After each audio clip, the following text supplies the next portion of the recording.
magaalaa Dirreedhawaatti torbeen Dirreedhawaa mata duree Dirreedhawaadhaan yaade ijoon marsaa lammaffaa fi qophaa'ee jalqabame. Diyaaspooraan biyyoota adda addaa keessa jiraachaa turanii fi keessummoonni garaagaraatii sagantaa kanarratti hirmaataniiru. Sagantaa kanaan guyyoota itti aanan keessatti hojiilee misoomaa magaalaa Dirreedhawaa keessatti hojjetaman daawwachuu, biqiltuu dhaabuu fi diyaaspooraa waliin kan mari'atamu akka ta'e ibsameera. Kantiibaan magaalaa Dirreedhawaa Obbo Kadir Juwaar akkaataa diyaaspooraa hojii misoomaa irratti hirmaachisuun danda'amu irratti mariin kan mari'atamu akka ta'e kan ibsan yoo ta'u, diyaasporaan waan qabuun hawaasa magaalichaa akka deeggaruu qabus waamicha dhiheessaniiru. በተለይም ዲያስፖራ ተሳትፎ ኢንቨስትመንት ዘርፍ አጋዥ ኃይል እንዲሆን sagantaa kanaan hirmaannaan diyaaspooraa hojii investimantiitiif humna deeggarsaa akka ta'uuf hojiilee adda addaa irratti muuxannoo beekumsaa fi teekinooloojii wal jijjiiruun akka uumamuu fi abbootiin qabeenyaa diyaaspooraa hojii turizimii fi kanneen biroo akkasumas carraa hojii uumuu fi hojiilee walitti dhufeenya uummataa cimsuu irratti akka hirmaattan ni hojjetama.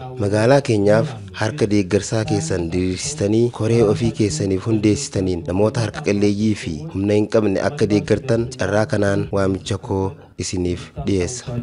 በዚህ አጋጣሚ ጥሬን አቀርባለሁ።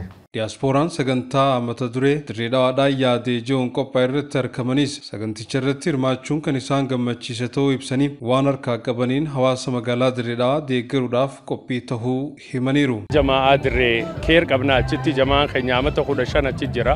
So amatu asitti nama gargaara ijoollee gargaara. Amata dabrees dulcoorraaf konteenara meeshaa finnee turre. So ammas kana moor akka dalaynuu fi akka hojirra dhaabbannu nu godhee jira jee. Sagantaa kanarratti hirmaachuudhaaf hedduudhaan gammachuu qaba. Hedduun gammada jechuudha. Anis investi godhuudhaaf Yorooppi fuulduraaf yaada saniin qaba.